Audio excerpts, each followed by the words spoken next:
Hello, friends. Welcome to this 47th webinar on the Secret Doctrine. This webinar series is available on Makara.us under the subheadings Moria Federation Webinars, then Webinar Series in Progress, as shown here. As you can see, we've got a couple of new webinars in addition to the two I offer. We have Esoteric Healing Services and Global Sharing Group. This is a very extensive undertaking, spearheaded by Nicole Riccinti, and Joe Waltz is also involved in that. And then we have David Hopper's Subjective Influence through the 10C groups, which is in process now. So check them out. You can click on the live link on Makara and find out all you need to know. Okay, all episodes of this and the Secret Teachings of All Ages are now available on YouTube. Just do a search for Francis Donald, Secret Doctrine, or Secret Teachings. Okay, this month, as we continue in Volume 3 of Old Diary Leaves, Colonel Olcott's sleep is interrupted by an unexpected visit. Could we get a reader, please? Sure, I'll start it out today. I was sleeping in my tent the night of the 19th when I rushed back towards external consciousness on feeling a hand laid on me. The camp being on the open plain and beyond the protection of the Lahore police, my first animal instinct was to protect myself from a possible religious fanatical assassin. So I clutched the stranger by the upper arms and asked him in Hindustani who he was and what he wanted. It was all done in an instant, and I held the man tight, as one would who might be attacked the next moment and have to defend his life. But the next instant, a kind, sweet voice said, "Do you not know me? Do you not remember me?" It was the voice of Master K.H. A swift revulsion of feeling came over me. I relaxed my hold on his arms, joined my palms in reverential salutation, and wanted to jump out of bed to show him respect, but his hand and voice stayed me. And after a few sentences had been exchanged, he took my left hand in his, gathered the fingers of his right into the palm, and stood quiet beside my cot, from which I could see his divinely Benignant. face, face by the light of the lamp that burned on a packing case at his back. Presently, I felt some soft substance forming in my hand, and the next minute, the master laid his kind hand on my forehead, uttered a blessing, and left my half of the large tent to visit Mr. W.T. Brown, who slept in the other half behind a canvas screen that divided the tent into two rooms. Okay, another reader, please. Lynn, can you read that, please? When I had time to pay attention to myself, I found myself holding in my left hand a folded paper enwrapped in a silken cloth. To go to the lamp, open and read it was naturally my first impulse. I found it to be a letter of private counsel containing prophecies of the death of two undesignated, then active opponents of the society, which were realized in the passing away of Swami Dayanand Saraswati and Babu Keshab Chandra Sanj shortly after. A point to notice is that the handwriting of this letter, formed in my own palm by the Master K.H. himself, is identical with that of all those others, which sagacious Nethercliff, after much dissection of them into their original pot hook and hanger elements, pronounced to be of Blatvaskian origin.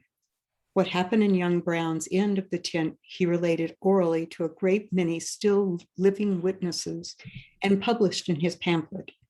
Some experiences in India, my copy of which I cannot lay my hand upon at this moment, but in his other pamphlet, the Theosophical Society, an explanatory treatise published at Madras, he says. It will be sufficient here to remark that Mahatma K.H. is a living adept, and that the writer had the honor of seeing him personally at Lahore and of being spoken to by him and even touched. Thank you, Lynn. All right. We finished our last session in the middle of HPB's commentary on verse 5 of stanza 5, which references, and this was the last thing we read, The Occult World by A.P. Sinnett. I'd like to start by rereading this quote, which gives a particularly insightful description of the genesis of a thought form. Could we get a reader for this, please? Carrie, can you read that, please?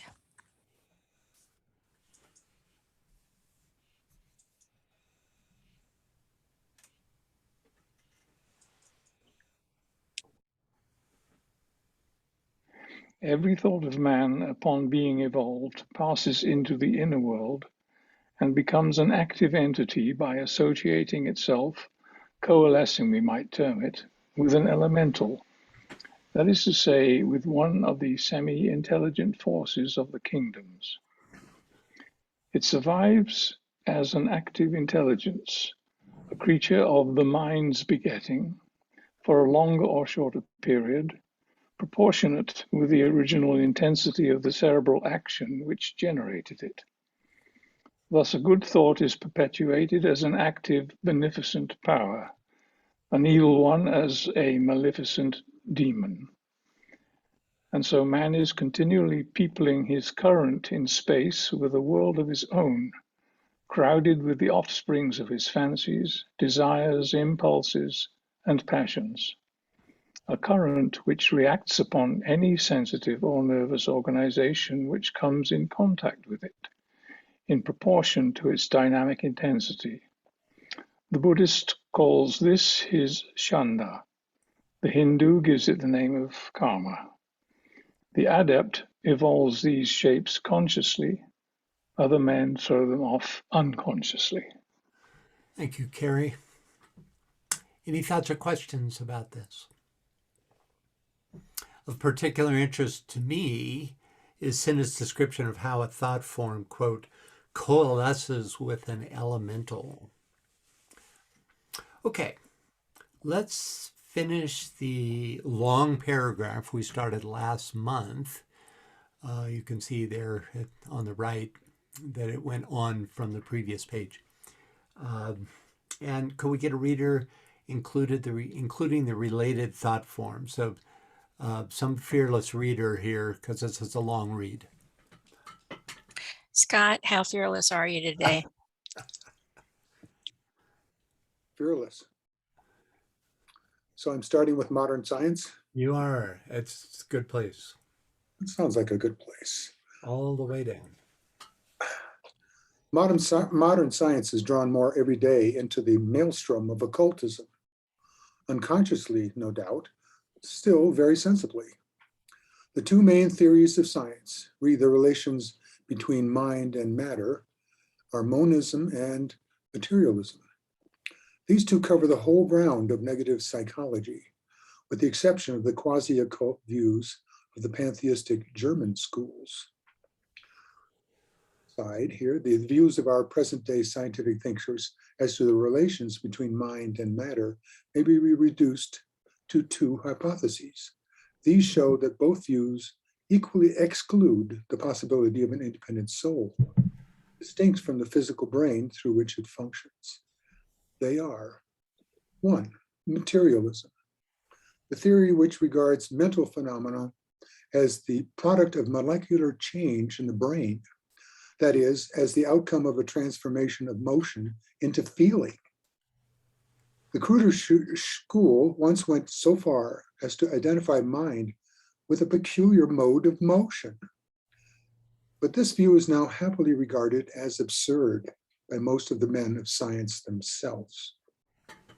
2, monism, or the single substance doctrine, is the more subtle form of negative psychology, which one of its advocates, Professor Bain, ably terms guarded materialism. This doctrine, which commands a very wide assent, counting among its upholders such men as Lewis, Spencer, Fourier, and others, while positing thought and mental phenomena generally as radically contrasted with matter, regards both as equal to the two sides or aspects of one and the same substance in some of its conditions. Thought is thought, they say, is utterly contrasted with material phenomena, but it must also be regarded as only the subjective side of nervous motion, whatever our learned men may mean by this. Well, she just loves to get out to these guys, doesn't she? Okay, any thoughts or questions about this rather abstruse passage? I think HPB would have, let's see. First, modern science is drawn more every day into the maelstrom of occultism. So in addition to considering the two aspects of modern science extant in 1888, which is when the Secret Doctrine was written, which HPB elaborates on in the footnote, I'd like to take the liberty to look at an interview with the physicist David Bohm, who made great strides towards recognizing causal levels of reality and interpreting this reality as a coherent scientific theory. Could we get a reader for this? Thumbnail sketch of David Bohm's esoteric work. Martha, can you read that for us, please? Yes. David Bohm proposed that underlying physical appearances, the explicate order, there is a deeper hidden implicate order. Applying this concept to the quantum realm, Bohm proposed that the implicate order is a field consisting of an infinite number of fluctuating pilot waves. The overlapping of these waves generates what appears to us as particles, which constitute the explicate order. Even space and time might be manifestations of a deeper implicate order, according to Bohm. To plumb the implicate order, Bohm said physicists might need to jettison basic assumptions about nature. During the Enlightenment, thinkers such as Newton and Descartes replaced the ancients' organic concept of order with a mechanistic view. Even after the advent of relativity and quantum mechanics, the basic idea is still the same, Bohm told me, a mechanical order described by coordinates. Bohm hoped scientists would eventually move beyond mechanistic and even mathematical paradigms. We have an assumption now that's getting stronger and stronger that mathematics is the only way to deal with reality, Bohm said, because it's worked so well for a while. We assumed that it has to be that way. Someday, science and art will merge, Bohm predicted. This division of art and science is temporary, he observed. It didn't exist in the past, and there's no reason why it should go on in the future. Just as art consists not simply of works of art, but of an attitude, the artistic spirit, so does science consist not in the accumulation of knowledge, but in the creation of fresh modes of perception. The ability to perceive or think differently is more important than the knowledge gained, Bohm explained, from the Scientific American Newsletter article by John Horgan, July 23rd, 2018. All right. Any thoughts or questions about this? I'm glad that we came upon this. I just thank you because of the notion about mathematics. Thanks, Francis. Oh yeah, there's so many wonderful ideas in this, and Horgan, I thought very ably was able to explain, some of his key ideas, for the non-scientists, which I appreciate. I think HBB would have enthusiastically endorsed Bohm's work, especially his theory of an implicate order. If you haven't already seen it, I recommend the film about Bohm's work entitled Infinite Potential. It's a great watch, and he goes into more detail. He also talks about his association with Krishnamurti. It's really terrific. So you can just Google it on, and you'll find this infinite potential. That's all you need to remember. Okay, next let's take a brief look at two 19th century theories, materialism and monism, that describe the relationship between mind and matter. I say brief because neither theory admits the existence of the soul as being, quote, distinct from the physical brain through which it functions, a viewpoint HBB refers to as negative psychology. So when we consider the fact that neurons, that specialized type of brain cell able to transmit electrical and chemical signals, were not even known until 3 years after the Secret Doctrine was published, we realized that HBB lived during what might be called the dark ages of brain science, or just the very beginnings of brain science, what is now called neurology. But even with today's much increased understanding, I mean, really infinitely increased understanding, it is still a materialistic, phenomena-based system. If you ask a neurologist why a neuron sends an electrical thought form, ask a neurologist why a neuron sends an electrical thought form, he or she will probably say, in response to a thought or feeling. If you ask what it is that, technically speaking, generates that thought or feeling, they and their science have no answer. Any thoughts about that? Okay, next, monism. This chart contrasts dualism with monism. Cartesian duality sees matter and mind as separate, with neither being the source of the other. Physically oriented monism puts forward the belief that mind, the thinker, is an effect of brain matter. This is the most materialistic of all. Idealistic monism holds that it was the influence of thinking, of brain activity, that evolved and is still evolving the brain. Neutral monism holds that both mind and brain are effects of some third fundamental substance. Both the idealist and neutral schools of monism seem to be onto something, except for the fact that all three of these variations are strictly materialistic. That is to say, philosophical monism specifically negates the existence of the soul, and despite its name, has nothing to do with the monad. So, thoughts or questions on anything from this segment? Okay, I see a hand there. Yes, Karen, go ahead.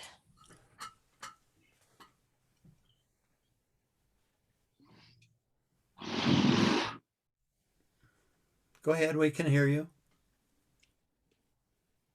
Well, now she's not talking, but we heard her mute is open. Her mic is open. Gritskas, do you have something to ask or comment on? Oh, your mic just disappeared. Okay, now your mic is open again, but we can't hear you. Okay, I'm going to put your hand down, and if you can type your question in the box, because we're not able to hear you. For whatever reason, because Karen often reads for us, so I'm not sure what's going on with that. Anyway,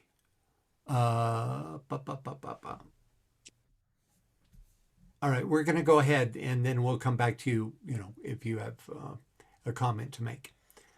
Okay, next up, could we get a reader for this segment?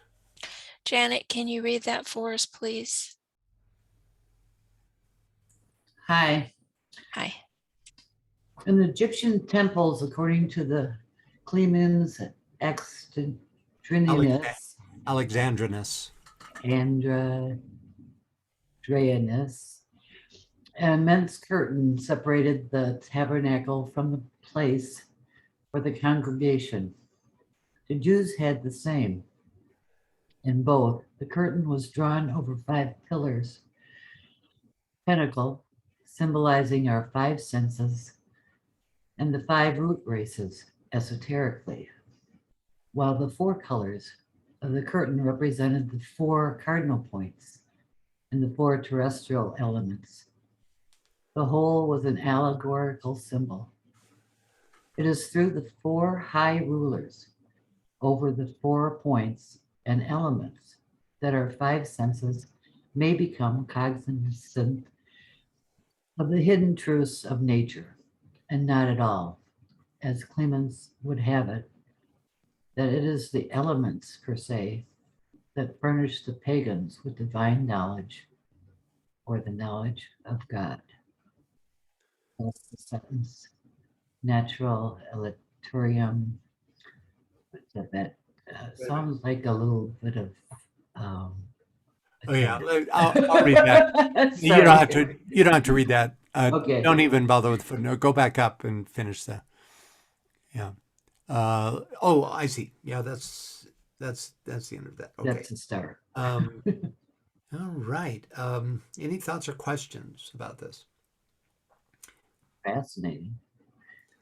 For sure. Okay, referencing the layout of both the Egyptian, we'll start at the top here, both the Egyptian and Jewish temples.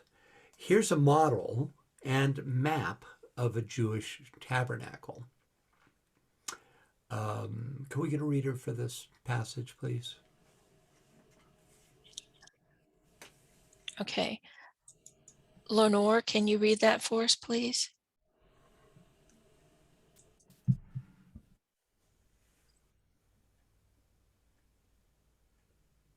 Your mic is open, but we can't hear you.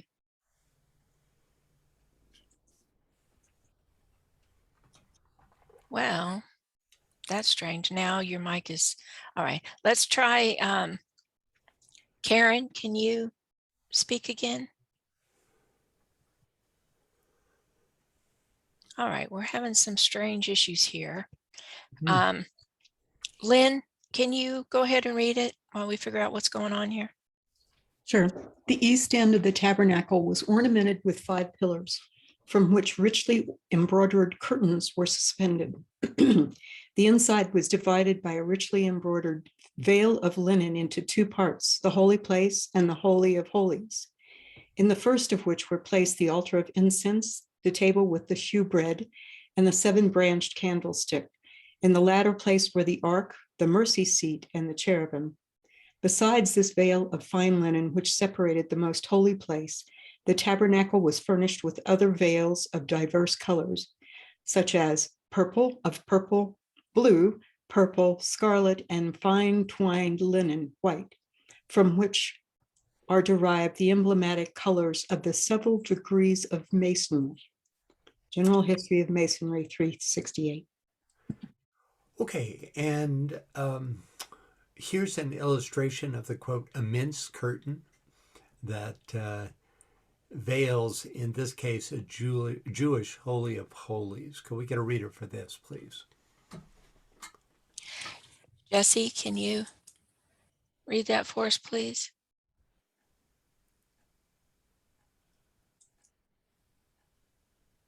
Wow, having a lot of problems. Yeah, I'm having problems. Yeah, I'm asking her to unmute, but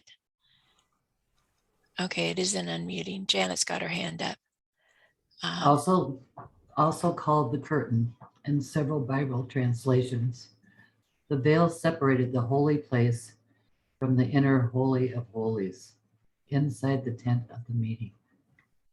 It hid a holy God who dwelt above the mercy seat on the Ark of the Covenant from the congregation. The veil was one of the most ornate objects in the tabernacle, woven from fine linen and blue, purple, and scarlet yarn.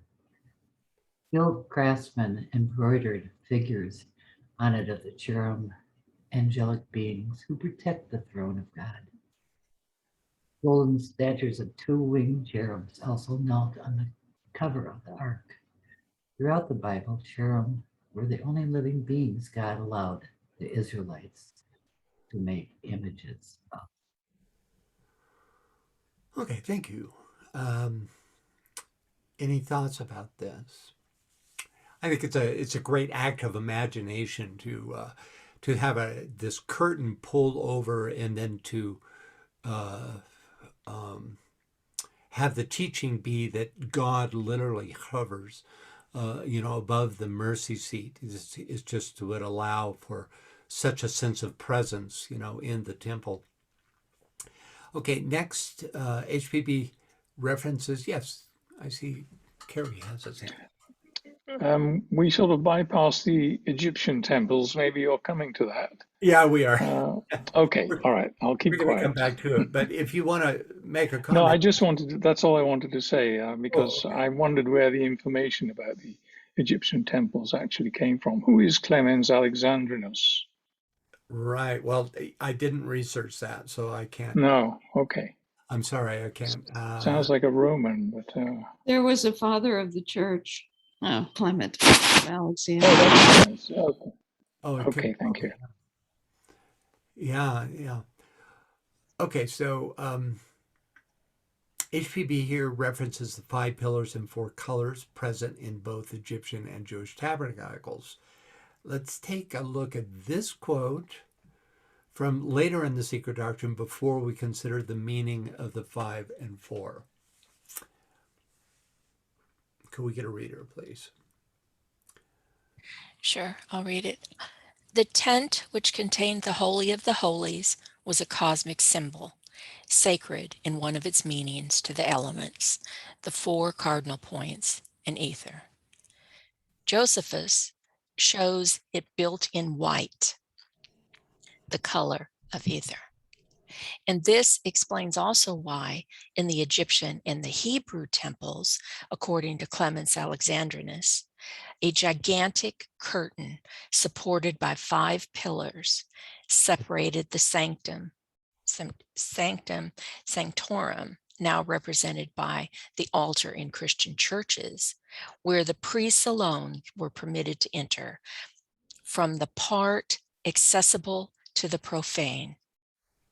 By its 4 colors, the curtain symbolized the 4 principal elements and signified the knowledge of the divine that the 5 senses of men can enable man to acquire with the help of the 4 elements. Okay, thank you.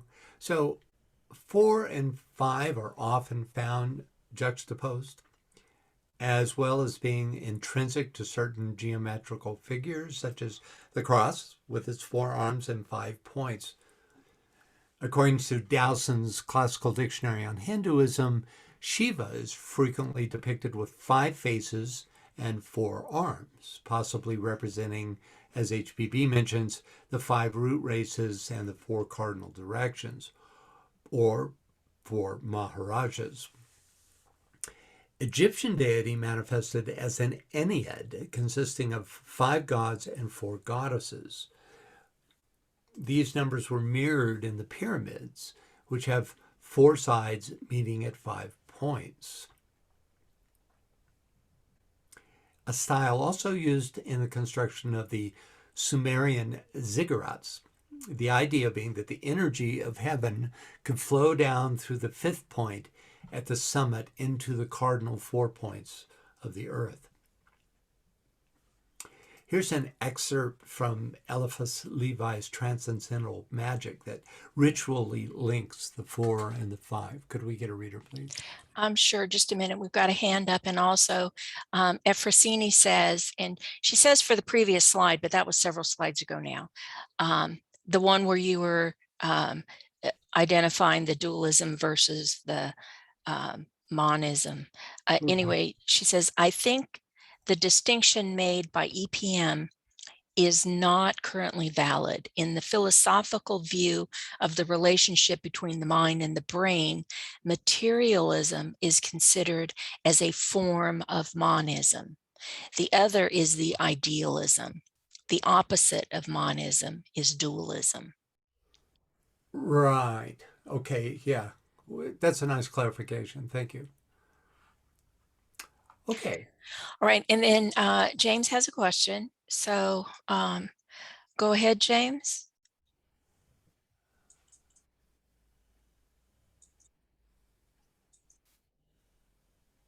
All right. Oh, gosh. I've asked you to unmute, but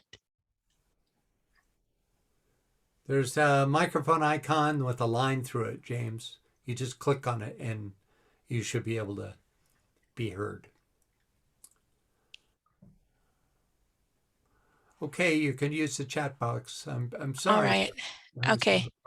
And then Karen thinks she's got her. Yay, good. We need you, Karen, as a reader.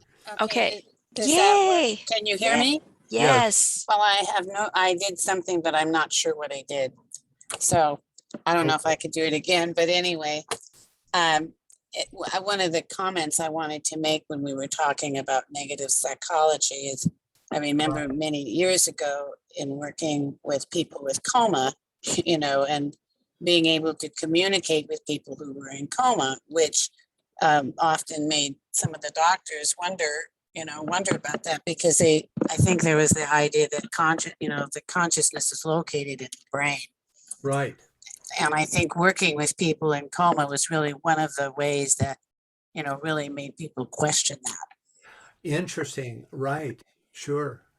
Yeah. That you're actually connecting with something that transcends brain. You're connecting with at least the mind aspect that doesn't require the brain to in order to give it voice. Interesting. Thank you. You want me to read this? Sounds good to me. Okay. The pentagram is consecrated with the 4 elements. The magical figure is breathed on 5 times. It is sprinkled with holy water. It is dried by the smoke of 5 perfumes, namely incense, myrrh, aloes, sulfur, and camphor.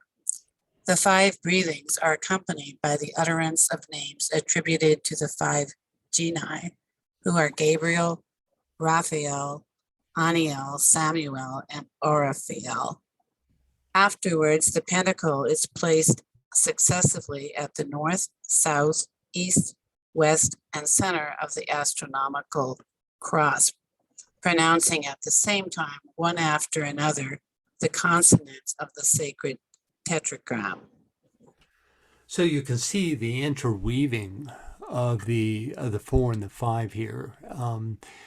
And 5 is often considered a spiritual number, and it has inherent in it the golden mean, which is a form of, you could say, influencing the matter aspect, right? That super rational quality of the golden mean is able to, or you could say, almost overshadow the form aspect. We see it. I'm sure you're aware of how it exhibits itself in nature. So this is a ritualistic way of weaving the two together. Okay. Next, it is through the 4 high rulers over the 4 points and elements that our 5 senses may become cognizant of the hidden truths of nature. It may seem an impossible task to become, quote, cognizant of the hidden truths of nature through the 5 senses until we remember that the 5 senses have their higher correspondences, as revealed in this chart from a treatise on cosmic fire. Indeed, it is, if you look through these, you can see that it is by means of these higher sentences that we come to understand and eventually unite with deity. Any thoughts or questions about this?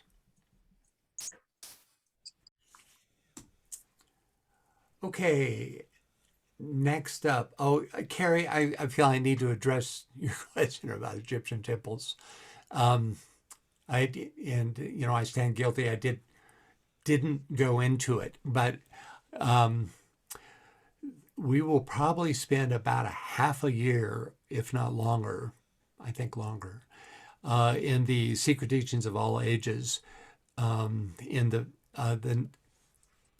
segment after the next segment that we'll be enters the Egyptian phase of the Secret Teachings and stays there for some time. And we will exhaustively look at all things Egyptian at that point. Okay, thank you. I can wait until then. Okay.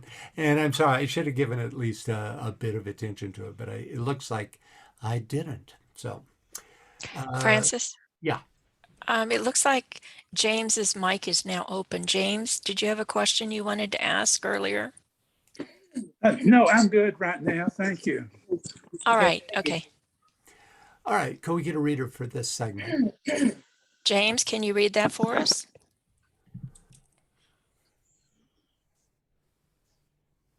I'm sorry, I'm on my phone and I can't read it. Okay. That's all right. Yeah, that's fine. Yvonne, hold on, let me get down there. Okay. While the Egyptian emblem was spiritual, that of the Jews was purely materialistic, and indeed honored only the blind elements and the imaginary points. For what was the meaning of the square tabernacle raised by Moses in the wilderness if it had not the same cosmical significance? Thou shalt make an hanging of blue, purple, and scarlet, and 5 pillars of shittim wood for the hanging, 4 brazen rings in the 4 corners thereof, boards of fine wood for the 4 sides, north, south, west, and east, tabernacle with cherubims of cunning work. From Exodus chapters 26, 27, the tabernacle and the square courtyard, cherubim and all, were precisely the same as those in the Egyptian temples. Okay, this is a kind of potpourri. Any thoughts or questions about anything here? All right, here are the facades of an Egyptian temple and a Jewish tabernacle. From observations made during my travels, I would say that the concept of an outer court and a holy of holies or inner sanctum divided by pillars, though common to both cultures, significantly vary in proportions between the Egyptian and the Jewish versions. In fact, these fundamental components of temple construction were used throughout the ancient Mediterranean cultures, suggesting that all of them adopted the Egyptian model, which very possibly originally came from Atlantis. As to HBB's last statement, the tabernacle and the square courtyard, cherubim and all, were precisely the same as those in the Egyptian temples. If this is true, I haven't seen it or read about that particular Egyptian temple on which the Jewish tabernacle was modeled. And I'm open to this. If any of you know just particularly which one, but in my travels, I haven't seen that precise similarity that she talked about. Okay. Francis? Yeah. I'm sorry. We've got a couple of comments here. Getting back to the dualism and monism. Sonia says, and dualism is materialism. And there's a question mark. I thought monism and dualism could both be materialistic and idealistic, depending on how you would define them. And then Efrosini says, no, dualism is a kind of monism. Okay, it sounds like Efrosini has actually studied this particular line of philosophy to the point where she really can parse this. And so I deferred to you, Efrosini, on this. I would just say that all of these forms, as I see it, and I did a little bit of research, but not a lot on this, that there was some indication in both the idealistic and neutral monistic forms that there was the sense of matter being the effect of something higher rather than the other way around. But HPB's comment that all of them are part of the negative psychology aspect of having and not recognizing soul, pretty much stops any consideration of the theosophical line, which is brain, mind, and then higher mind, which is connected to the function of the intuition, right? So that line of descent is not recognized in any of these forms. Now, Efrosini, if you want to address that, you're absolutely welcome to. Do you want me to unmute you, Efrosini?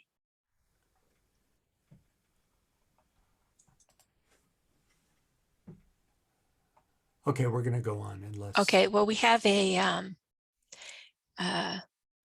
hand up too. Okay, go ahead. Samuel, you wanted to say something? Yes, I wanted to say something. It's back to the monism and dualism. Yeah. Can you hear me?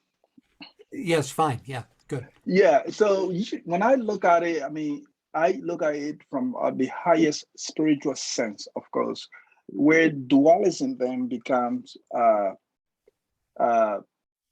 would say, consciousness or awareness, and monism is undescribable. It would just be all of it, which you cannot. Well, wait a minute. That's fine, but that doesn't apply to these specific disciplines that were, Okay. I can see where you're going with this. Right. Okay. In theosophy, our dualism is spirit and matter, and then, and we break that out. And, monism, it, sounds very promising. The idea of the mon being the root of the monad, and the final and absolute unity of all the principles that break out into 7 levels. But that's not what's meant or recognized here at all. So I don't want to, imply that there's more to this philosophy that's shown on screen than what we talked about before. But I appreciate your comment. Thank you. No problem. Okay. Anybody else? That's always interesting. What strikes your imagination? I'm always fascinated by that. Okay. Right. Okay. So these 2 sentences emphasize the importance of the spiritual metaphor and of not getting trapped into mistaking the symbols of deity for deity itself. I think that was the purpose of all this, of her describing, what the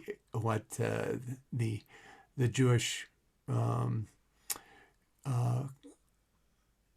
aspects of the tabernacle were, to show that it is in fact a kind of mistaking of the symbols for the deity itself. The focus on the material aspect of this, right?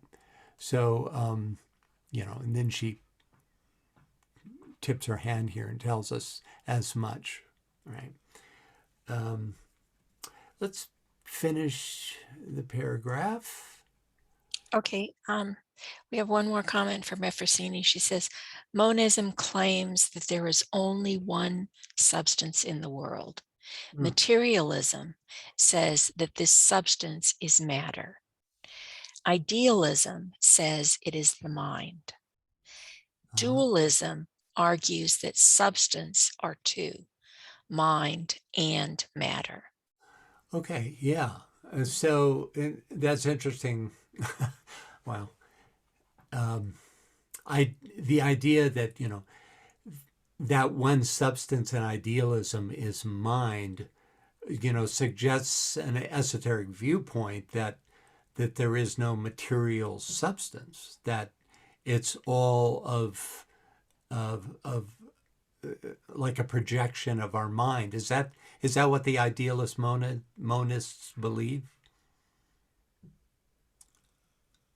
Well, while we give her a chance to answer, Sonia says, thanks to Efrosini, and probably modern materialism is one substance is energy, or is the energy. Well, yeah, as soon as Einstein made his appearance and, proved just that through E = mc squared, it was a game changer in terms of monism, because that indeed proved that without implying a higher source of that energy, because he stayed with science on that.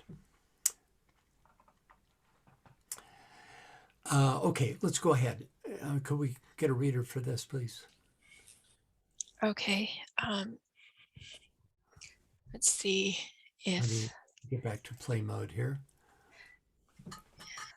see, I'm not having all that What great about of Robert?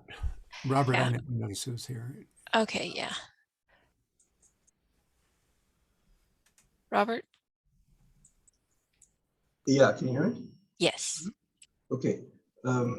The square form of the tabernacle meant just the same thing as it still means to this day in the exoteric worship of the Chinese and Tibetans. The four cardinal points signifying that which the four sides of the pyramids, obelisks, and other such square erections mean. Josephus takes care to explain the whole thing. He declares that the tabernacle pillars are the same as those raised entire of the four elements, which were placed on pedestals whose four angles face the four cardinal points, adding that the angles of the pedestals had equally the four figures of the zodiac on them, which represented the same orientation. Thank you.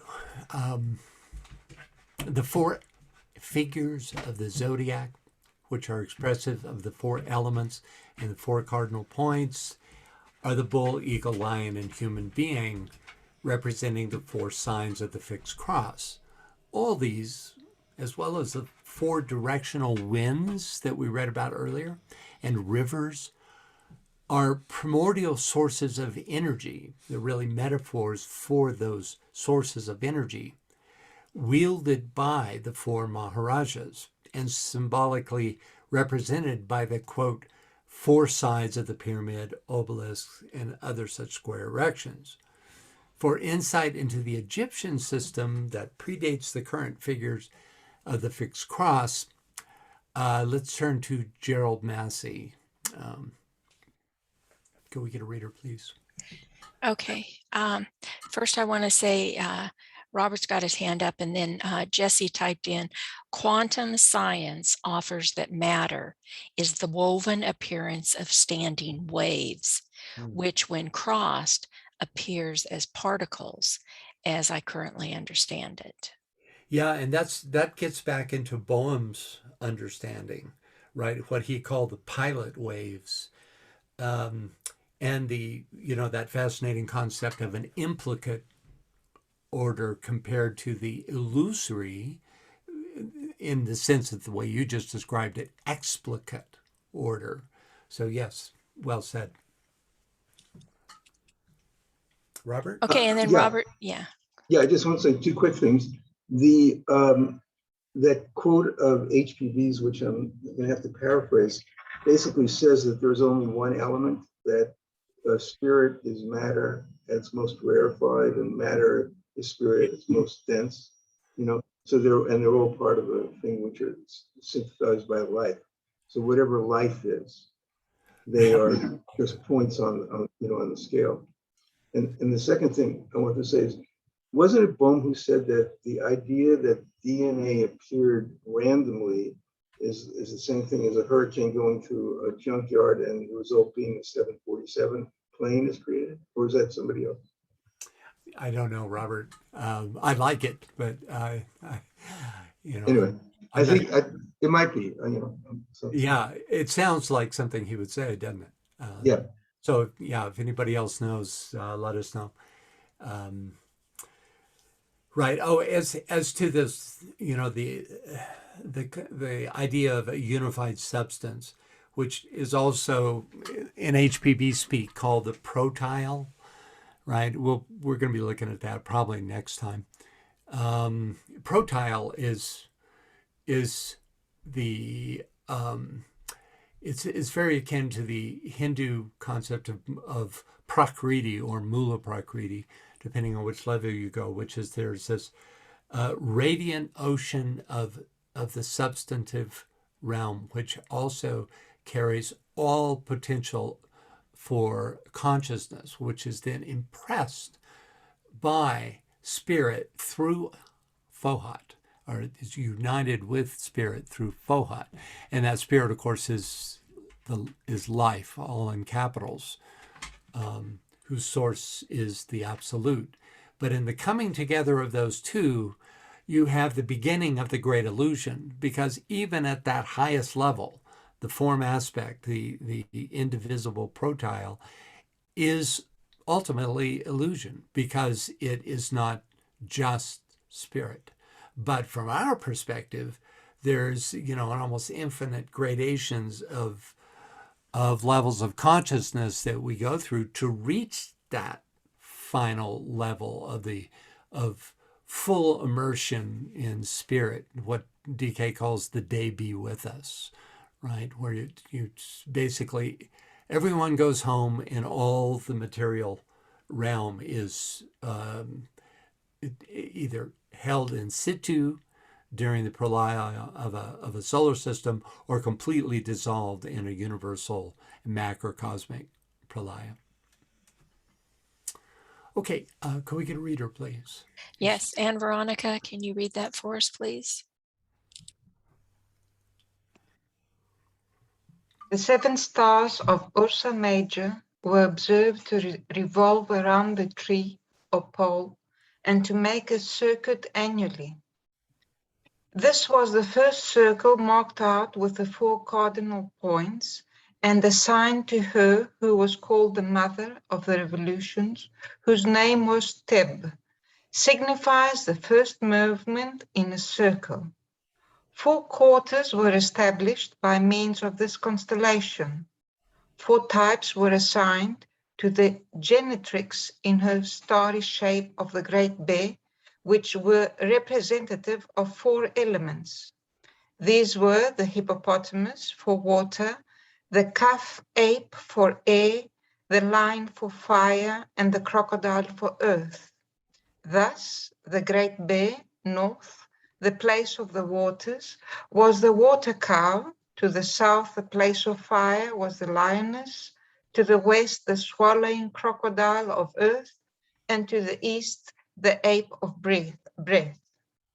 In such a fourfold form, she, the mother of the revolutions, was the goddess of 4 elements and of the 4 quarters.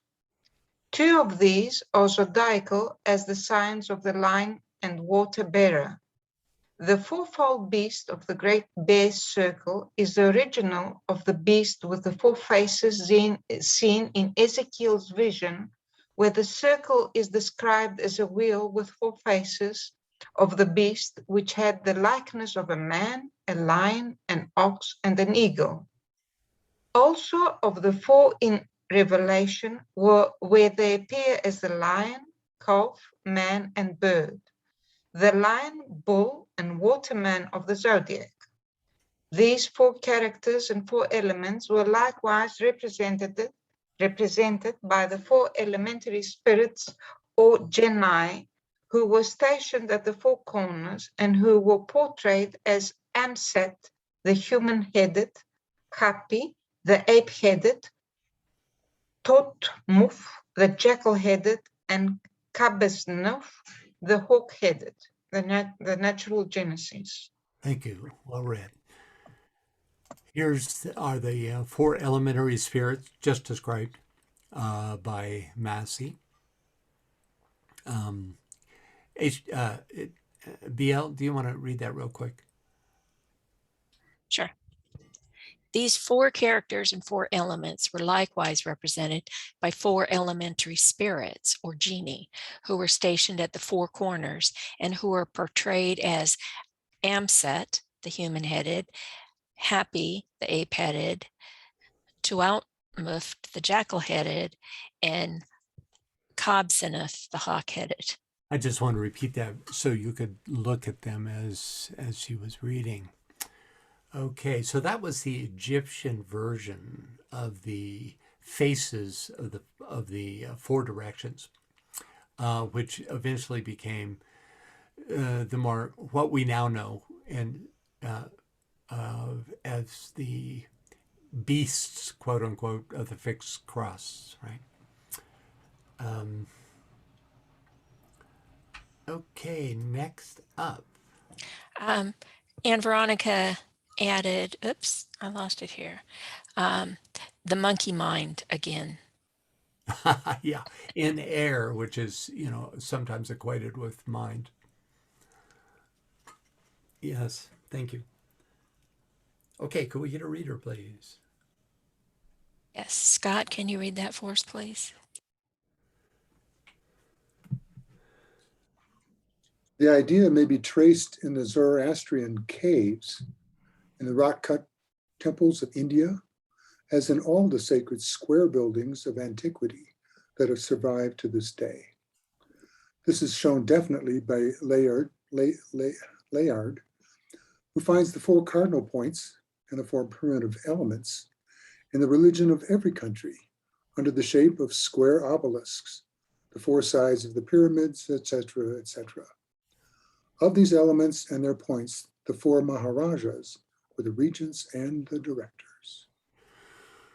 Okay, here are examples of the Zoroastrian and Indian rock-cut temples that she mentions, described here by HPB.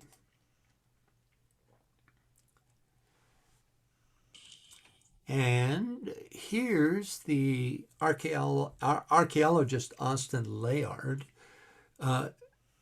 referenced here, who is best known as the 19th century excavator of Nimrud and Nineveh, the Assyrian temples.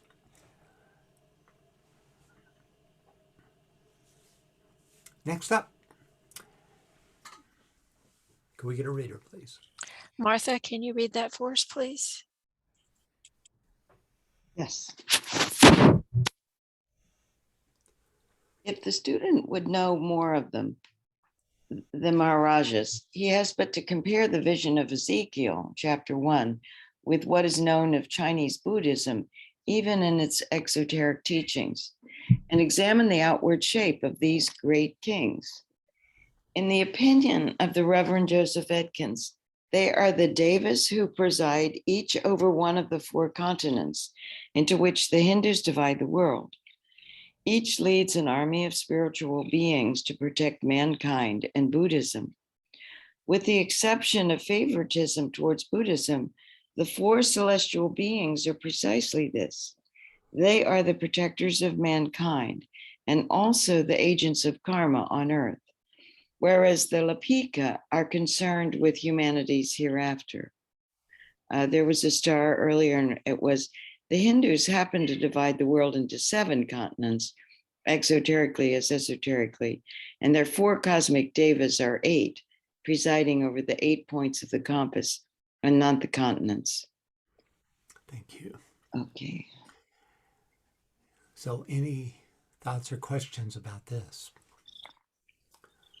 So, she weaves in and out of her discussion of the Maharajahs, suggesting that the 4 points, the 4 rivers, the 4 winds, all these, and the 4 sides of every spiritual structure are representative of these potencies, right?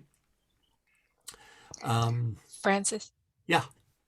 Efrosini says or asks, can we see in these 4 elements the mutable cross on which the soul is crucified, that is, enters into carnation?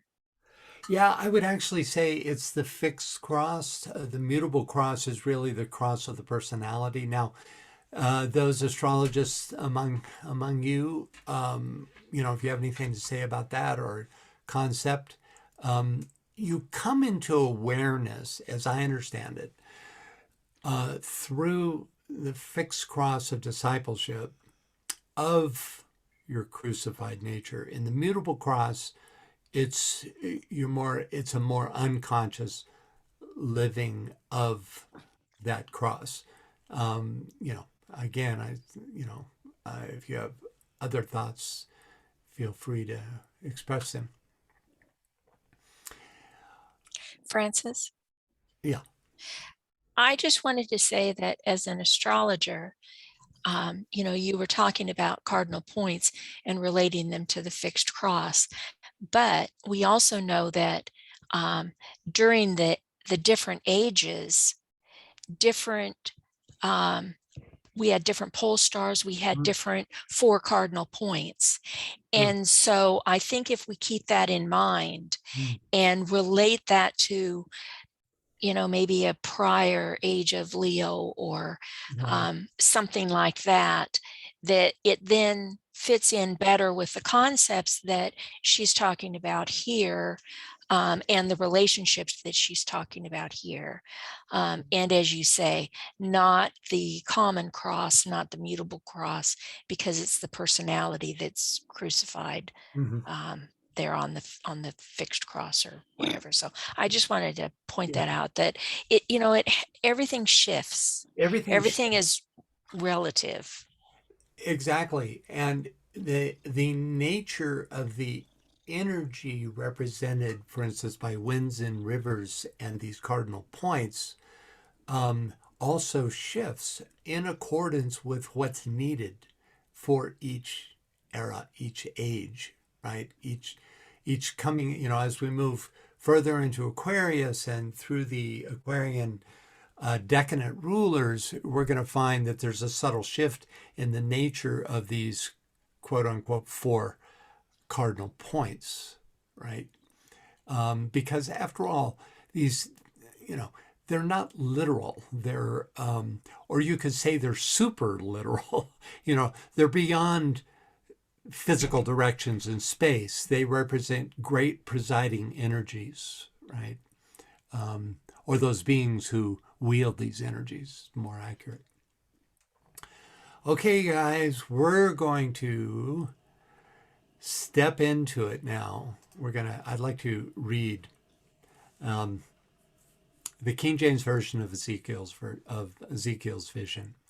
So I really do think it's worth a read, and it's definitely part of this section of HPB's commentary. So here we go. We get a reader for the first dozen verses, please. Okay. James? No, James is on his phone, I think. Oh, that's right. That's right. Okay. Yeah, we were having Karen. Are you up for it, Karen? Okay, can you hear me? Yeah, great. Okay. Ezekiel 1:4. And they looked, and behold, a whirlwind came out of the north, a great cloud, and a fire enfolding itself, and a brightness was about it. And out of the midst thereof, as the color of amber, out of the midst of the fire. 5. Also out of the midst thereof came the likeness of 4 living creatures, and this was their appearance. They had the likeness of a man. 6. And every one had 4 faces, and every one had 4 wings. 7. And their feet were straight feet, And the sole of their feet was like the sole of a calf's foot, and they sparkled like the color of burnished brass. 8. And they had the hands of a man under their wings on their 4 sides, and they 4 had their faces and their wings. 9. Their wings were joined one to the other. They turned not when they went. They went every one straight forward. 10. As for the likeness of their faces, they 4 had the face of a man and the face of a lion on the right side, and they 4 had the face of an ox on the left side. They 4 also had the face of an eagle. 11. Thus was their faces and their wings. Thus were their faces, and their wings were stretched upward. 2 wings of every one were joined one to another, and 2 covered their bodies. 12. And they went every one straight forward. Whither the spirit was to go, they went, and they turned not when they went.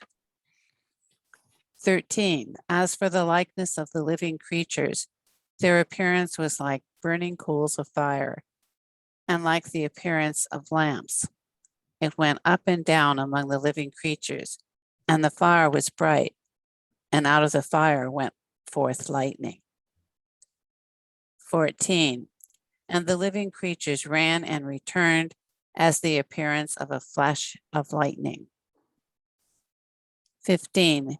Now as I beheld the living creatures, behold, one wheel upon the earth by the living creatures with his 4 faces. 16. The appearance of the wheels and their work was like unto the color of a beryl. And they 4 had one likeness, and their appearance and their work was as it were a wheel in the middle of a wheel. Thank you, Karen. And new reader, please finish it up.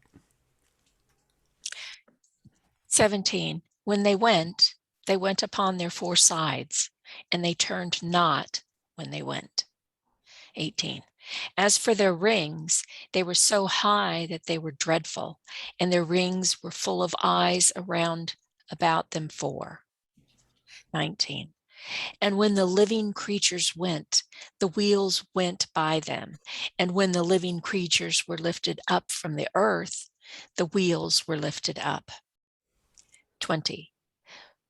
Whithersoever the spirit was to go, they went. Thither was their spirit to go, and the wheels were lifted up over against them. For the spirit of the living creature was in the wheels. 21. When those went, these went. And when those stood, these stood. And when those were lifted up from the earth, the wheels were lifted up over against them. For the spirit of the living creature was in the wheels. 22. And the likeness of the firmament upon the heads of the living creature was as the color of the terrible crystal, stretched forth over their heads above. 23. And under the firmament were their wings straight, the one toward the other. Every one had 2, which covered on this side, and every one had 2, which covered on that side their bodies. 24. And when they went, I heard the noise of their wings, like the noise of great waters, as the voice of the Almighty, the voice of speech, as the noise of an host. When they stood, they let down their wings. 25. And there was a voice from the firmament that was over their heads when they stood and had let down their wings. 26. And above the firmament that was over their heads was the likeness of a throne, as the appearance of a sapphire stone. And upon the likeness of the throne was the likeness as the appearance of a man above upon it. 27. And I saw as the color of amber, as the appearance of fire around within it, from the appearance of his loins even upward, and from the appearance of his loins was even downward. I saw as it were the appearance of fire, and it had brightness around it. 28. As the appearance of the bow that is in the cloud in the day of the rain, the bow that was in the cloud in the day of the rain, so was the appearance of the brightness around about. This was the appearance of the likeness of the glory of the Lord. And when I saw it, I fell upon my face, and I heard a voice of one that spake. Yeah.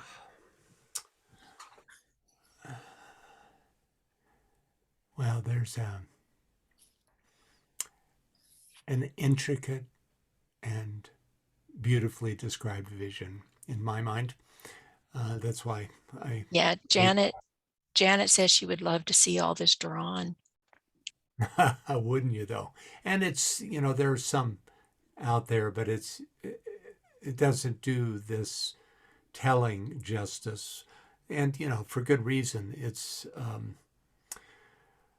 the idea of trying to describe this with paint on canvas or, would be quite difficult, to put it mildly. So much of it has to do with radiance and movement, and these great dimensions, which are all difficult to describe on canvas. But I'm sure some great artists could have done it.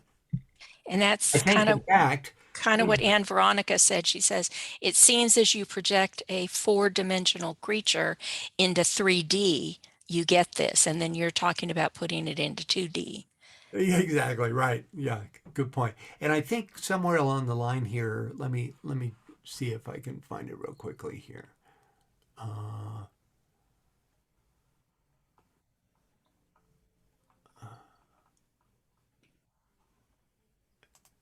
Yeah, no, that's not. It's Blake did a thing about it. I thought I had it in here, but I guess I don't. He described it. I'm surprised I didn't. Oh yeah, here it is. No, that's not it. Okay, sorry. Here we go. All right. Yeah, any thoughts or questions about this? You can see why I included it. I mean, I resisted it at first because it's so long, but it's just so potent. I mean, it takes your breath away. At least. You have a hand. Yeah, Britta. Yes.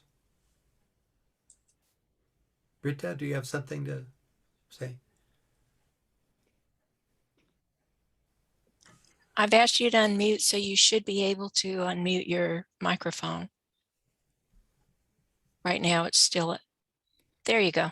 Okay. What I thought when reading this, I came to think about the Saturn round. Saturn goes 28 years around your chart. And along those lines, you develop some kind of development, both personality-wise and mentally and spiritually. Okay, did you say, okay, this vision of Ezekiel. The Saturn round, What do you mean by the second round? Saturn, the planet Saturn. What? Saturn. The Saturn. The Saturn round. Oh, okay. That started to make more sense. Yeah. I see. So the Saturn return, is that what you're describing? Yes. Yeah. You go from point 1 year after the other to 28 years, and then Saturn is back on his place on your birth chart. So the wheels turning suggests to you that type of evolution. Yeah, that's interesting. Just a thought. Yeah, it's interesting. yeah, the extraordinary amalgam of imagery. It's really it's well, in my mind, it's a real masterpiece of describing a vision. Yeah. Yeah. Okay. Yes. Back to the text. Thank you. Yeah, you bet, and thanks for sharing. So the quote outward shape of the Chinese kings of the four directions. This is one discipline that has really made the effort to describe these four great Maharajahs, right? So you have Virudaka of the south, and remember, each of these has a host of beings who carry out the will of each of these directions, right? And so he's king of the Kumbhakandas. And then we have Vairasavana of the north, who is the king of the Yakshas. And then we have the Dhritarashtaras of the east, who are the king of the Gandharvas. And then finally, the Virupaksha of the west, king of the Nagas. And in this tradition, the king of the south and the king of the east are beneficent, karmic lords, and the king of the north, and especially the Virupaksha of the west, are bearers of an ill wind, so to speak, right? Of course, I have to emphasize that the beings themselves are beyond any qualities of beneficence or evil, but that it's really the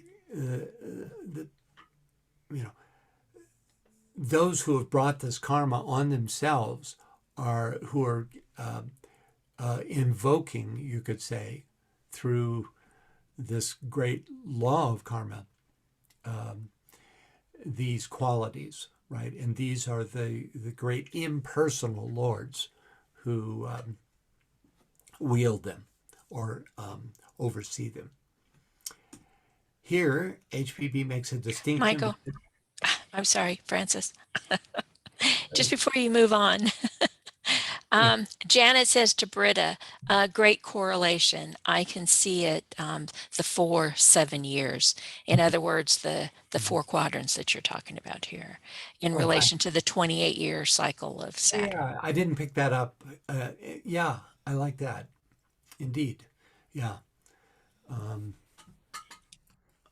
And did you have another? No. She was just, Janet was thanking Britta for bringing that up. Gotcha. Yeah. And the idea of the 4 7s, I think, is a useful addition. So here, HPB makes a distinction between the 4 Maharajahs and the Lipika lords. This distinction is further defined in a treatise on cosmic fire. So let's take a closer look. We get a reader for this, please. Okay. First, though, Jesse says, keeps repeating the 4 great Kumaras.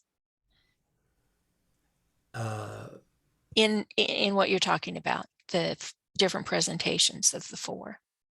Right. It's not really the Kumaras, though, that are being referenced here. It's more the Maharajahs. Okay.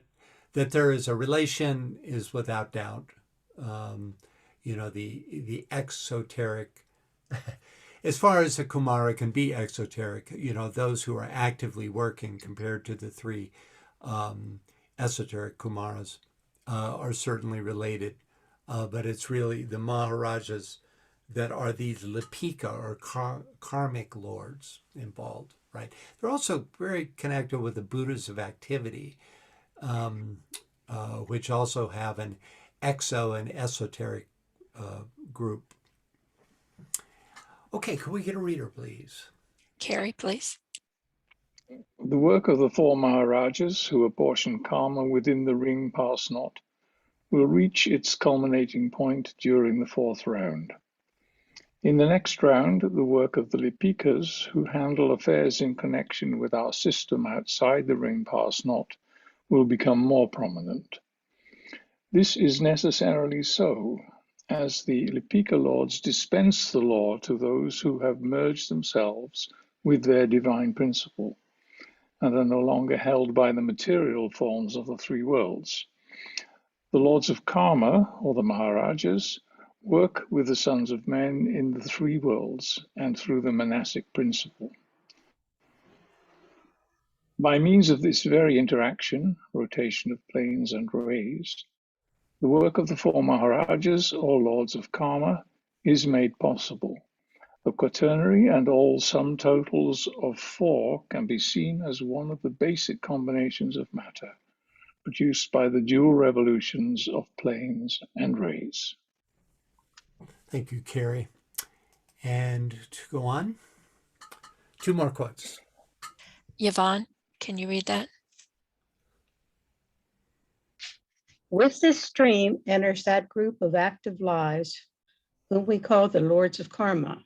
They preside over the attractive forces and distribute them justly. They enter, pass to the center of the sphere, and there, if I may so express it, locate and set up the holy temple of divine justice, sending out to the 4 quarters of the circle the 4 Maharajahs, their representatives. So is the equal armed cross formed, and all the wheels of energy set in motion. This is conditioned by the karmic seeds of an earlier system, and only that substance is utilized by the Logos, and only those lives come into manifestation who have set up a mutual attraction. The 4 Maharajahs of the 3rd group are the lesser Lipika lords, who apply past karma and work it out in the present. The 4 Lipikas of the 2nd group are referred to by HPB as occupied in applying future karma and wielding the future destiny of the races. The work of the 1st group of 4 cosmic Lipika lords is occult and is only revealed somewhat at the 4th initiation, and even then, but slightly, so it will not be touched upon here. Thank you. Any thoughts or questions about this? Okay. Here, DK reveals the highest aspect of the hierarchy of the Lords of Karma, telling us that there is an initial group, Lipika Lords, that, quote, sets up the holy temple of divine justice, sending out to their 4 quarters, to the 4 quarters of the circle, the 4 Maharajahs, their representatives. Okay, let's take a look at the second half of the paragraph. Can we get a reader, please? And Veronica, can you read that, please? At the same time, there are the 4 living creatures who have the likeness of a man of Ezekiel's vision, called by the translators of the Bible cherubim, seraphim, etc., and by the occultists the winged globes, the fiery wheels, and in the Hindu pantheon by a number of different names. All these Gandharvas, the sweet songsters, the Suras, Kinnaras, and Nagas are the allegorical descriptions of the 4 Maharajahs. The seraphim are the fiery serpents of heaven, which we find in a passage describing Mount Meru as the exalted mass of glory, the vulnerable haunt of gods and heavenly choristers, not to be reached by sinful men, because guarded by serpents. They are called the avengers and the winged wheels. Thank you. Any thoughts or questions about anything in this passage? Okay, in the first half of the segment, HPB interrelates the biblical, Hindu, and occult names of the 4 Maharajahs, suggesting that the cherubim seraphim, winged globes, fiery wheels, Gandharvas, Asuras, Kanaras, and Nagas are all allegorical descriptions of the four Maharajahs. However, if you take any one of these, and do research on any one of these names, you'll find that there's a distinction in emphasis, right? For instance, Nagas are ever connected with the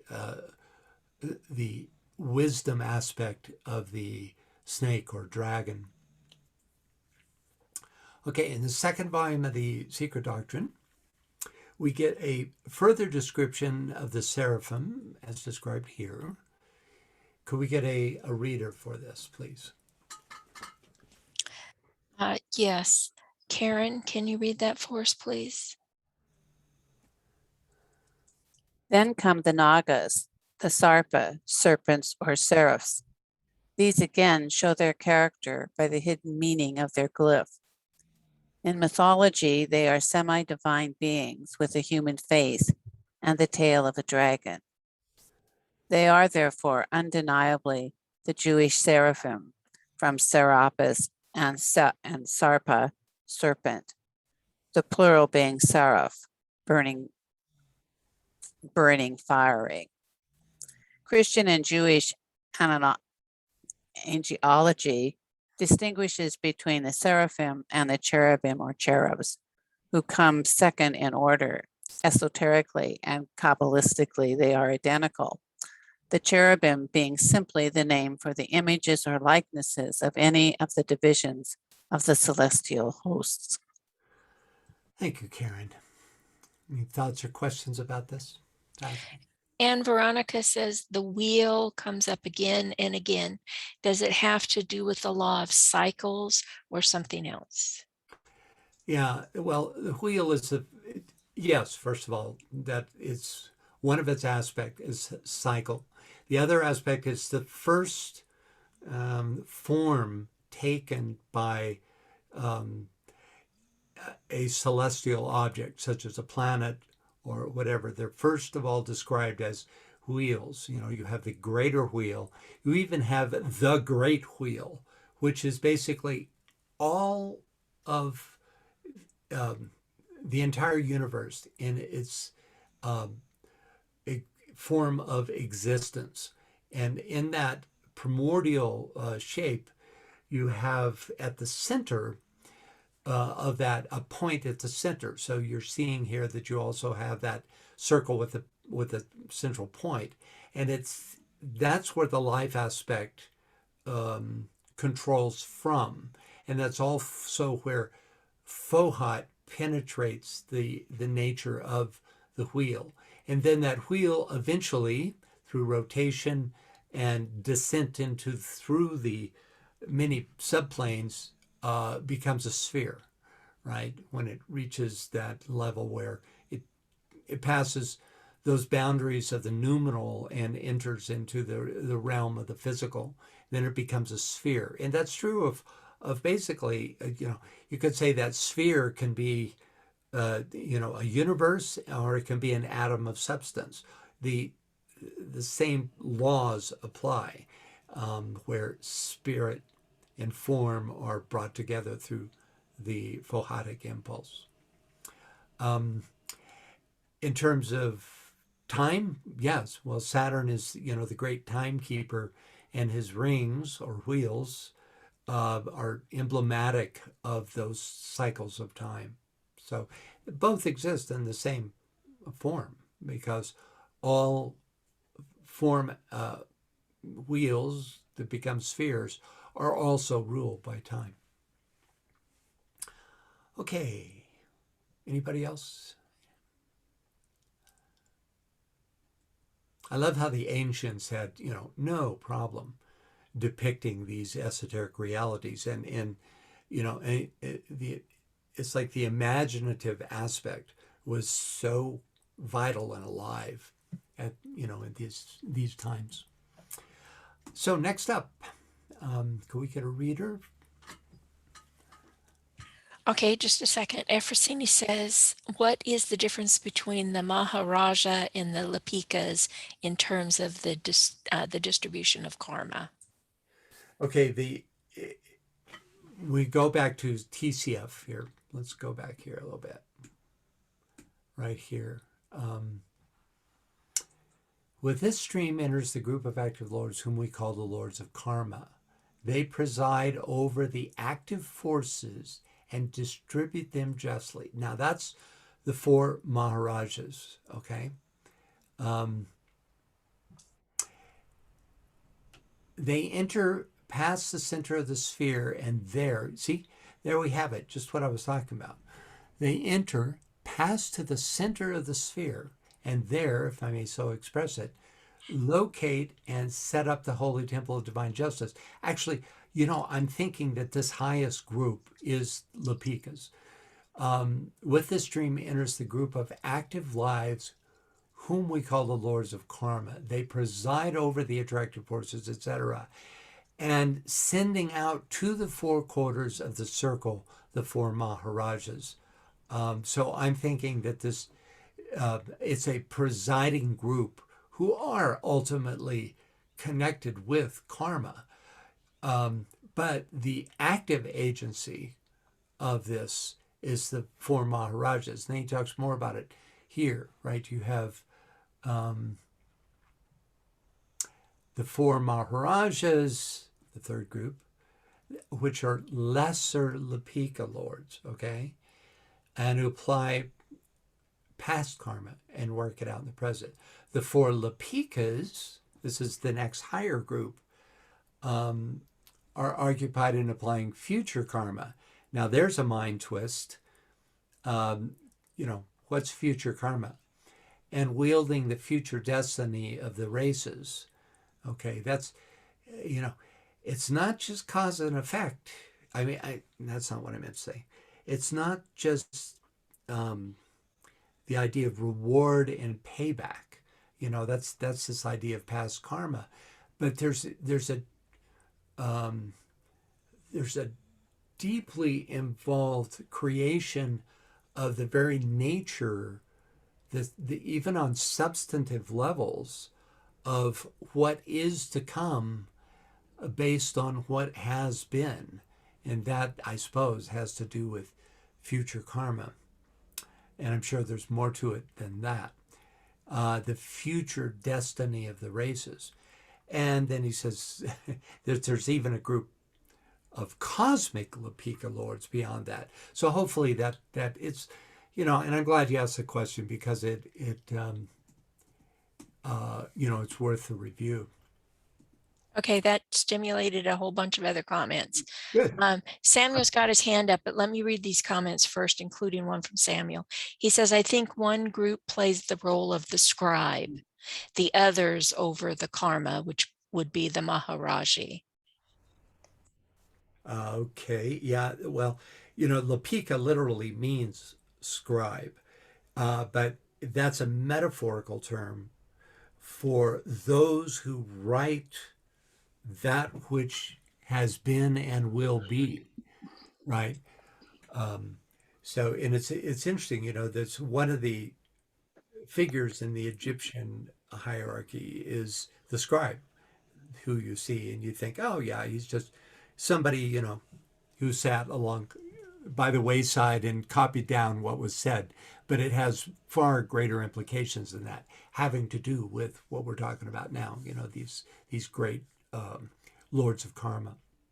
Did you want to say something else, Samuel? Yeah, so I think if I remember correctly, the Lepika will also be the recorder. So I think, yeah, so basically the way that I understand it is that they record every thought that we had, including animal or anything for that matter that happened on the earth in the universe. It's recorded accordingly so that they can use that to reconstruct the universe after a pralaya, something like that. So, well, I think that's accurate, but it's a metaphorical statement. You could say the system of law over which the Lipikas oversee does just what you say. Every thought makes its impression on the akasha. But just like, I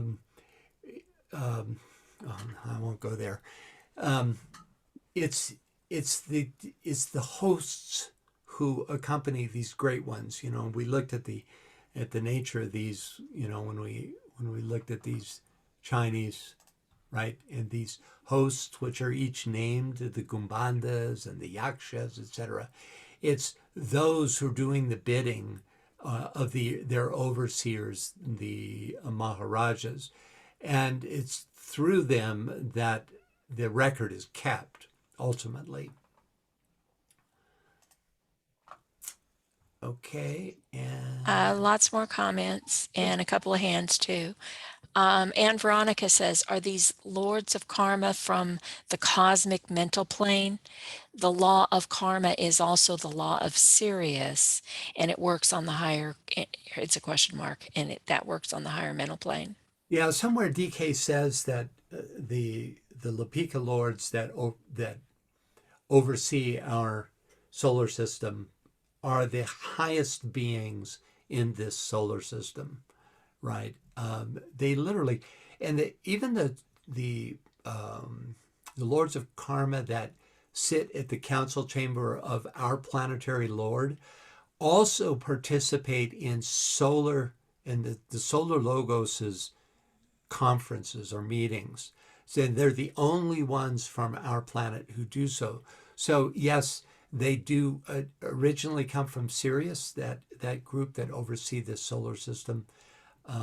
And it's considered the great law of compassion because it allows us to move forward, right, by erasing our past, through karmic retribution. It allows us to move forward. So it's a deeply spiritual law ultimately, and that's very exoteric. That's just a little part of it. Yeah, that answered one of your questions. I'm not sure if it was everything that you asked. Okay. And both Jesse and Carrie say something similar. Jesse says future karma, intention put into action that plays out in the future. And then Carrie says future karma, the effects of present causes. Yeah, I think I see where you're going, both of those comments, but I think there's something more to it than that is really ineffable for us. In other words, it's because both of those, in a sense, still depend on effects from the past of what we've already done, right, and extended into the future. Which is what the lords that work with past karma do. So there's something almost other dimensional about the lords of future karma. At least that's my take on it. But I appreciate your comments. Okay, and then 2 hands up, but first one more comment I'd like to read. Janet says, when the ring pass not was mentioned, it sounded like it alluded to a change coming from Saturn onto Uranus. Okay, I'm not sure what to do with that, but thanks for your comment. Do you have any thoughts about that, BL? Yeah, that's pretty much what happens. Saturn is our immediate boundary. And when we expand enough that we burst through that ring pass not, that Saturn, then it takes us further out there into, other unknown entities such as Uranus. Uranian consciousness. Right. Good. Yeah. Okay, we got a couple more comments now, but let's go to Robert, who's had his hand up for a while. Go ahead, please, Robert. Hi, just to take a guess at the future karma thing. Yeah. The DK is always talking about the eternal now, so that all things that, time is an illusion, everything is existing in this eternal now. So that means the people would be doing the work at this time on the so-called future karma. And then what you said about the extra dimensionality of things, crisscrossing, connecting probabilities and everything. Right. You know, that really makes sense. And I think it's really clearly very hard to understand this, but DK is also referencing many times sort of talking about the structure of the future, like in the sixth round, 2/3 of souls will have passed this or that. Right. So those kinds of things, you know, may be related to Lapika working on that and that sort of stuff. Yeah, that, you know, that's actually a really good example because, you know, how can they know? You know, we have free will. So, you know, maybe all of us will decide not to do anything, right? But clearly that's not the guiding principle, that there is a knowing that happens on the higher planes. You know, DK tells us that even when you die just from physical death, time changes radically. It's not, and it, because we really, time at this level is an event-based phenomenon, and that ceases to be its function on higher levels. So, you know, you're not even talking about higher states. So you're just talking about moving out of physical incarnation, that the nature of time is already changed, you know. So, you know, at the level, I remember him saying that none of the masters can, with accuracy, predict what human beings will do. They can indicate the probabilities, but Sanat Kumara can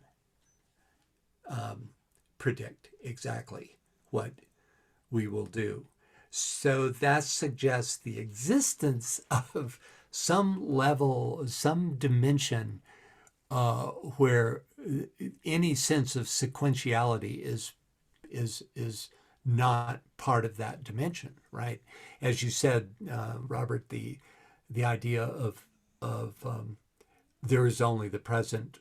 You wouldn't even say moment. You could just say there is only the present, you know, in the final analysis, and that all of this is, you know, time is one of the aspects of illusion, just as form is, right? It's that other aspect of illusion, space and time, right? They show Shiva, you know, the great sculpture of Shiva that you all know, where he's standing in this great ring with little fires on the outside, and he's, with one hand, he's clicking a drum, and that's the drum of time, you know, because he has instigated the great illusion. I also wanted to chime in here, if that's okay. I don't recall exactly how he says it, but it's not only the illusion of time and space, but it's aligning all the players that have to be involved. He talks in there somewhere about different karma is worked out at different times because it involves the right circumstances, the right people, the right time, the right energy patterns, meaning the astrology going on. And so, and he talks about, we have a faint idea of what karma we're going to work on as we come into this life. And sometimes we work on it all, and sometimes we'll take on karma that was meant to be taken on in another life. So the whole thing is that it's all fluid, and it's fluid because of so many different intricate parts.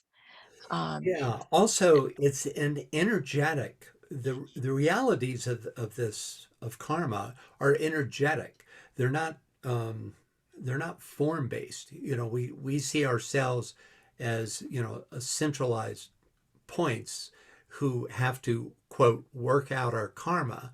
But in fact, it's these great fields of energy that we have to shift and neutralize and, you know, recreate the direction of.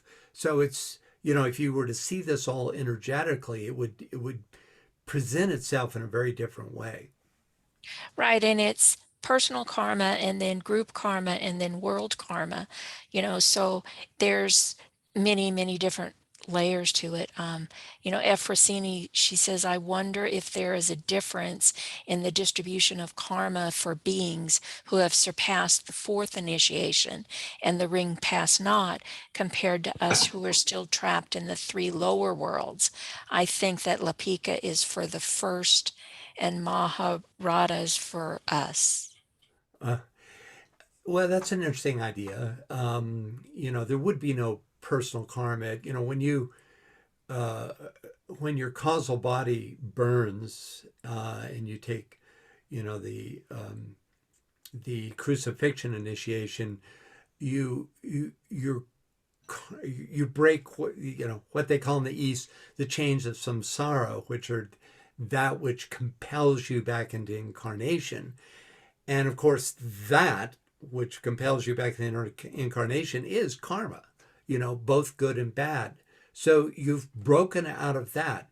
And then I think you participate into the higher forms of karma, like, group karma, racial karma, planetary karma, and all that would be, as a server of the race to help dissolve that, those levels of karma. So that's my thought on that. Anyone else? And Veronica says, yes, but in the blue books, and she typed this a while back, yes, but in the blue books it says that the masters can see the line of time. Isn't that a contradiction? Well, DK often says that they can't predict exactly how humanity is going to react to hierarchical influence, right? They can make intelligent predictions, but sometimes, for instance, the discovery of atomic science and the setting off the atomic bomb, the hierarchy, if I remember right, that wasn't expected until sometime in the middle of the Aquarian Age. It was like 400 or 500 years before when it was supposed to happen, and it was a game changer. Everything shifted as a result of that. So you have that element, of not having an absolute knowing.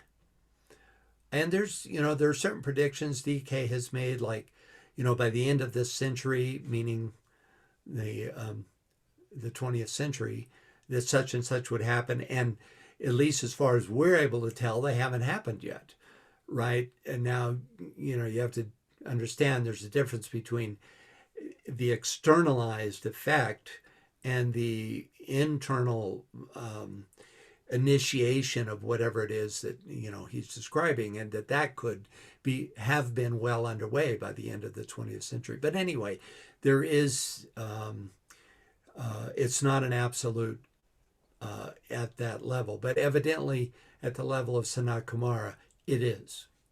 So he says. Anyone else? Yeah, we have a couple of more comments from Samuel, and of course I want to point out the time. Yeah, I'm looking at the clock. We got but we will always go through the comments. We just won't. We got carried away. Yeah. Okay. Samuel says another feature of the Maharaja is that we were all born under one or the other of their constellations. The Lapikas are the only one who it says can venture beyond their ring pass not. Yeah, well, the latter is definitely true. The first is interesting to contemplate, and I think that's correct. It's a huge subject. What does it mean to be born under the influence of one or other of the Maharajas? I think you're absolutely right, and it's it's a big topic, and it would have to do with the karma incurred, both good and bad. And even possibly other considerations like your ray types, your astrology, could have something to do with it. Because These four Maharajahs, which, have their representations on the fixed cross, are also related to signs of the zodiac, so we have to look at that. But we don't have time to look at it now. That's any other comment? And yeah, there's one more comment from Samuel. He says, humility is truly unpredictable, say the teachers, and one can see why this is so true. And then he also says, yes, mainly your astrology. Okay, folks, thank you all so much for, I love these kind of lively discussions. It's really what I hope to make happen through these webinars. We go through the Secret Doctrine, but it's in these discussions that it comes to life. So thank you all, and let's do some dates real quickly. Okay, the next Secret Doctrine will be back on the third Sunday again. We're back to the schedule for the rest of the year. October 17th at 7 p.m. And the next Secret Teaching of All Ages, which is on the first Sunday, that is going to be the 3rd of October. Okay. Our next meeting together, which is 3 weeks from now, I believe.